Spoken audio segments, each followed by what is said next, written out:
OTTಯಲ್ಲಿ release ಆಗಿರೋ horror comedy cinema Nelli Kampoyil night riders. ಈ cinema ಒಂದು ಸಣ್ಣ ಹಳ್ಳಿಯಲ್ಲಿ ನಡೆಯುವ ಕಥೆ. ಇಲ್ಲಿ ಹಳೆಯ ಕಾಲದ ಕೆಲವು ನಂಬಿಕೆಗಳಿವೆ. ಆದ್ರೆ ಹಳ್ಳಿಯಲ್ಲಿ ಏನೋ ವಿಚಿತ್ರ ಘಟನೆಗಳು ನಡೆಯುತ್ತಿರುತ್ತವೆ.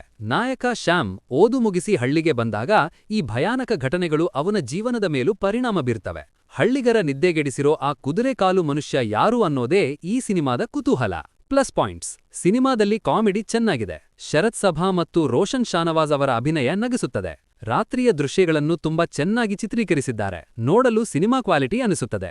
ನಾಯಕನಾಗಿ ಮ್ಯಾಥ್ಯೂ ಅವರು ಆಕ್ಷನ್, ರೊಮ್ಯಾನ್ಸ್ ಮತ್ತು ಭಯದ ದೃಶ್ಯಗಳಲ್ಲಿ ಒಳ್ಳೆ ಪ್ರಯತ್ನ ಮಾಡಿದ್ದಾರೆ.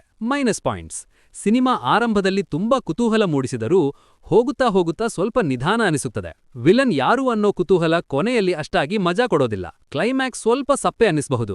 ಇದೊಂದು ಟೈಮ್ ಪಾಸ್ ಸಿನಿಮಾ. ನಿಮಗೆ ಸ್ವಲ್ಪ ಭಯ ಮತ್ತು ಸ್ವಲ್ಪ ಕಾಮಿಡಿ ಇಷ್ಟ ಆಗತ್ತೆ ಅಂದ್ರೆ ಖಂಡಿತ ಈ ಸಿನಿಮಾವನ್ನು ಒಮ್ಮೆ ನೋಡಬಹುದು. ಮನೆಯವರ ಜೊತೆ ಕೂತು ಆರಾಮಾಗಿ ನೋಡುವಂತಹ ಸರಳವಾದ ಚಿತ್ರವಿದು. ನಿಮಗೆ ಈ ವಿಡಿಯೋ ಇಷ್ಟವಾದಲ್ಲಿ ಲೈಕ್ ಮಾಡಿ ಮತ್ತು ಶೇರ್ ಮಾಡಿ. ನೀವು ಆಲ್ರೆಡಿ ಸಿನಿಮಾ ನೋಡಿದ್ದೀರಾ? ನಿಮಗೆ ಹೇಗನಿಸಿತು ಅಂತ ಕಮೆಂಟ್ ಮಾಡಿ ತಿಳಿಸಿ. ಇಂತಹ ಇನ್ನೂ ಹೆಚ್ಚಿನ ವಿಡಿಯೋಗಳಿಗಾಗಿ ನಮ್ಮ ಚಾನೆಲ್ ಸಬ್ಸ್ಕ್ರೈಬ್ ಮಾಡಿ. ಧನ್ಯವಾದಗಳು.